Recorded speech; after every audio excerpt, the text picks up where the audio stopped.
다양한 장르의 이야기를 들려주는 이야기 극장. 구독과 좋아요는 큰 힘이 됩니다. 그럼 지금 시작합니다. 설계된 핏줄 제2부 가면의 성체 제3장 붉은 반점의 경고. 최성재의 요양병원이 압수수색 당하고 태강홀딩스의 주가가 연일 한가를 기록하고 있다는 뉴스가 거리의 대형 전광판을 도배했다. 지수는 발빠르게 최성재의 비리 장부를 언론에 살포했고 검찰은 5년 전 차명옥 사건 때보다 더 신속하게 움직였다. 표면적으로는 완벽한 승리였다. 하지만 윤재는 그 승리의 잔해 속에서 묘한 한기를 느꼈다. 서울 외곽의 낡은 펜션으로 거처를 옮긴 뒤 그는 며칠째 잠을 이루지 못하고 최성재가 남긴 유전자 분석 데이터를 복기하고 있었다. 오빠, 좀 쉬어. 최성재는 구속됐고 변호인단도 다 사임했대. 이제 정말 끝난 거나 다름없어. 서연이 따뜻한 차를 내밀며 윤재의 어깨를 다독였다. 하지만 윤재의 눈은 여전히 태블릿 PC 속의 복잡한 연기 서열에 고정되어 있었다. 서연아, 최성재가 했던 말이 계속 걸려. 단순한 협박이었다면 데이터에 이런 식의 공백이 있을 리가 없거든. 차명옥 회장이 나를 만들 때 사용했던 초기 설계도와 지금의 내 유전자 수치를 비교해보면 특정 단백질 수치가 너무 낮아. 이건 설계상의 오류가 아니라 의도된 유통기한 같은 거야. 윤재의 목소리는 낮고 서늘했다.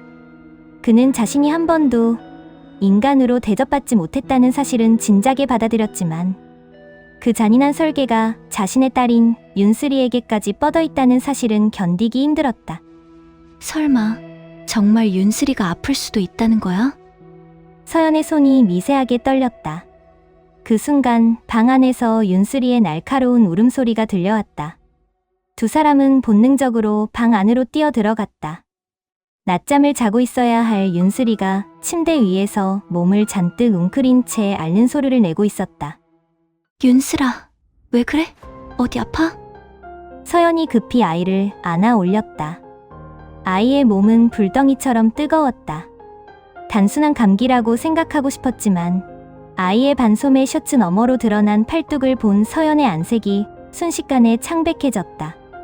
아무런 외상도 없었는데 아이의 하얀 피부 위로 짙은 붉은색 관점들이 꽃처럼 피어나 있었다. 그것은 마치 피부 아래에서 무언가 터져 나온 듯 기괴하고 선명한 무늬였다. 이게 뭐야? 오빠, 윤슬이 몸에 이게 뭐야? 윤재는 아이의 팔을 조심스럽게 살폈다.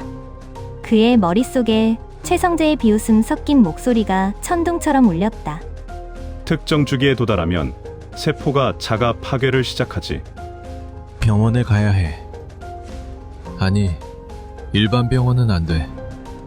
윤수리의 유전 정보가 태강의 데이터베이스와 연결되어 있어.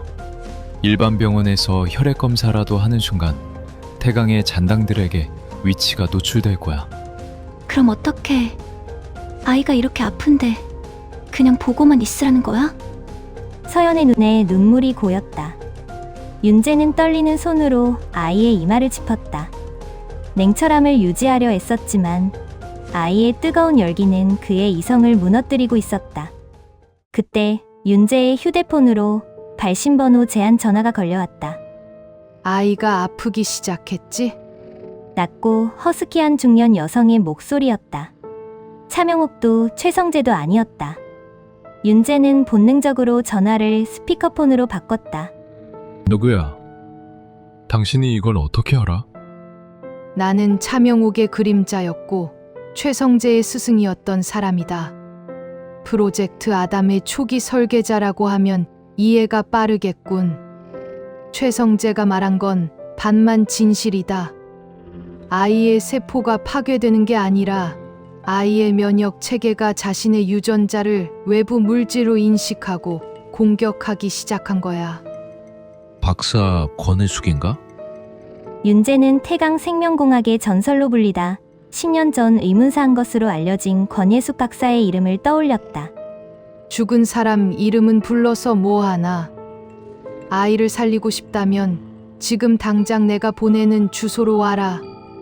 최성재의 부하들이 아이의 생체 신호를 추적하기 시작했어. 30분 내로 움직이지 않으면 너희는 그곳에서 포위될 거다. 전화가 끊어짐과 동시에 문자로 지도 좌표가 전송되었다. 윤재와 서연은 서로를 응시했다. 함정일 수도 있었다. 하지만 윤수리의 호흡은 점점 가팔라지고 있었고 붉은 반점은 어느새 목덜미까지 번져가고 있었다. 가야 해, 서연아. 함정이라 해도 지금은 저 사람이 유일한 동아줄이야. 그들이 도착한 곳은 서울 도심 한복판에 위치한 낡은 인쇄소 지하의 비밀 실험실이었다. 겉모습은 흉가처럼 허름했지만 내부는 최첨단 의료 장비들로 가득 차 있었다. 그곳의 중심에 백발의 노파가 휠체어에 앉아 그들을 기다리고 있었다. 권예숙 박사였다. 늦지 않았군. 아이를 저기 캡슐에 눕혀라. 서연은 망설였지만 윤재의 끄덕임에 아이를 투명한 의료용 캡슐에 눕혔다. 수많은 전극이 아이의 몸에 붙었고 모니터에는 윤수리의 유전자 지도가 입체적으로 구현되었다. 아름답군. 차명옥이 집착할 만해. 인공적으로 배양된 유전자가 자연적인 모체의 유전자와 결합해 이토록 완벽한 중화 작용을 일으키다니. 하지만 그 중화가 깨지기 시작했어. 아이의 몸이 가짜와 진짜 사이에서 길을 잃은 거야. 권 박사는 가느다란 주사기를 들고 아이의 캡슐 안으로 정체불명의 푸른 용액을 주입했다. 이게 뭐죠? 우리 아이에게 뭘 넣는 거예요? 서연이 권 박사의 팔을 붙잡으며 소리쳤다. 안정제다. 그리고 아이의 유전자를 다시 잠재우는 유도제지. 하지만 이건 임시방편일 뿐이야. 아이를 완전히 치료하려면 태강홀딩스 지하 서버실 깊숙한 곳에 보관된 마더 샘플이 필요해. 차명옥이 자신의 실제 난자를 기증해 만든 초기 배아 데이터 말이다. 윤재의 안색이 변했다. 최성재는 구속되었지만 태강홀딩스는 현재 비상대책위원회 체제로 운영되며 보안이 그 어느 때보다 강화되어 있었다. 그곳에 잠입한다는 것은 사실상 불가능에 가까웠다. 마더 샘플. 그걸 가져오면 윤수리를 살릴 수 있습니까? 그래. 하지만 명심해라. 최성재는 미끼였을 뿐이야.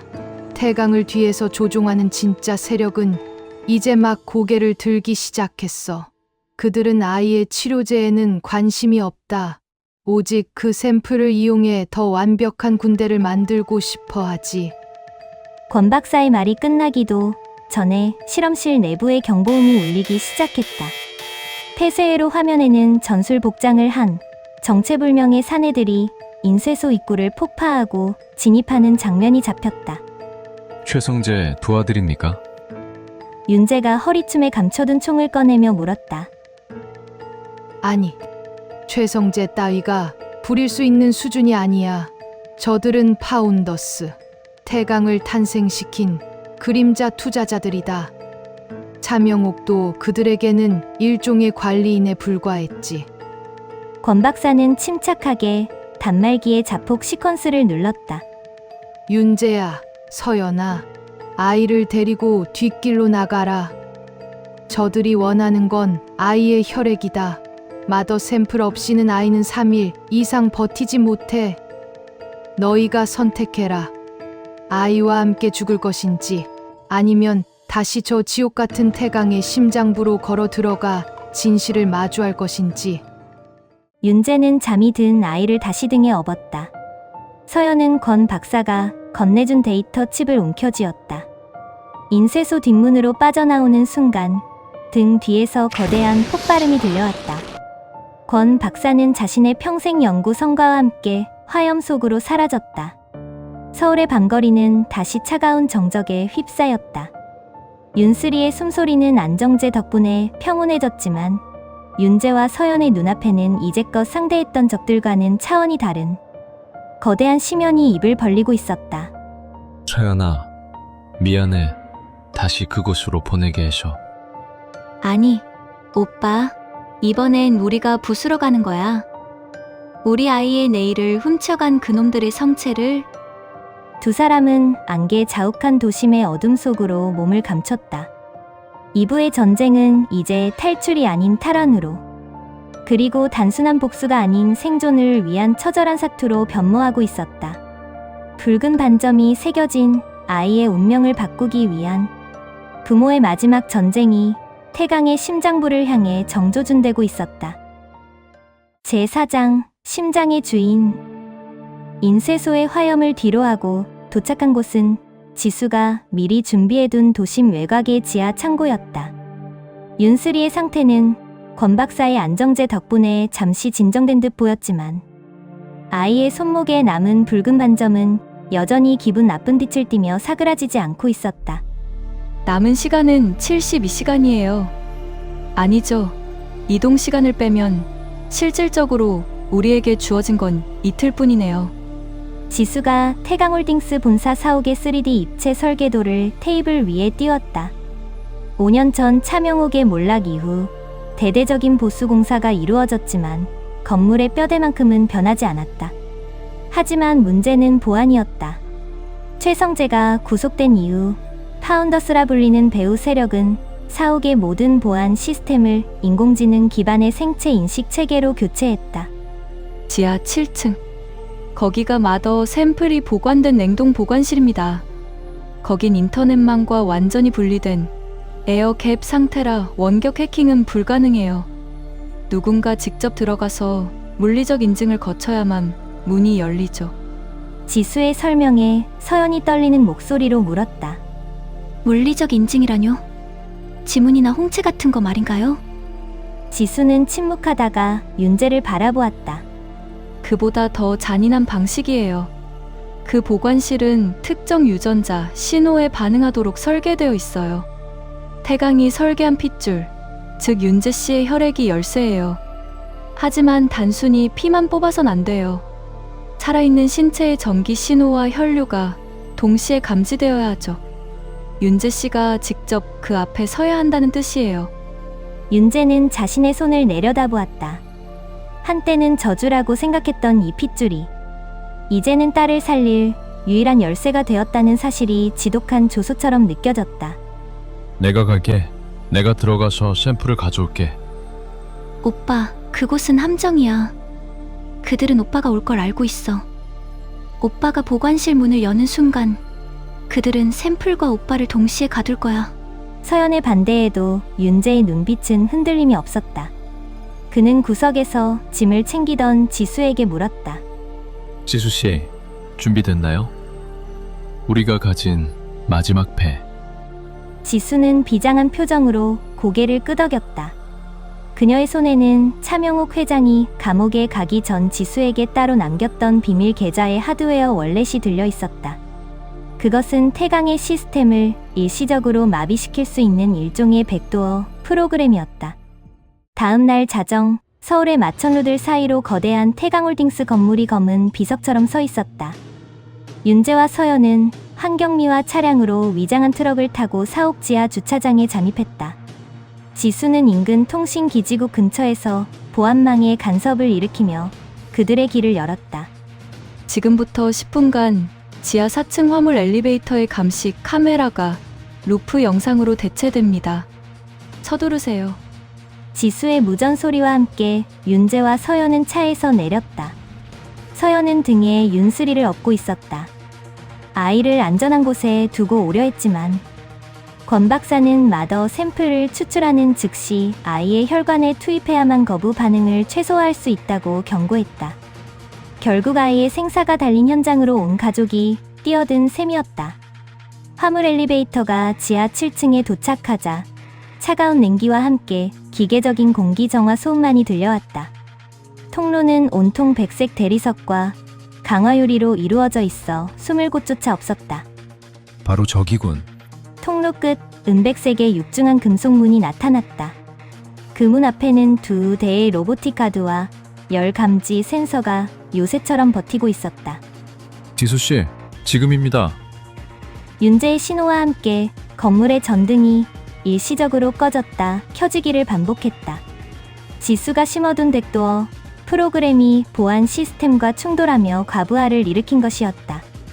그 틈을 타 윤재는 로보틱 가드의 사각지대를 돌파해 문 앞에 스캐너에 자신의 팔을 올렸다. 스캐너에서 가느다란 바늘이 나와 윤재의 혈관을 찔렀다.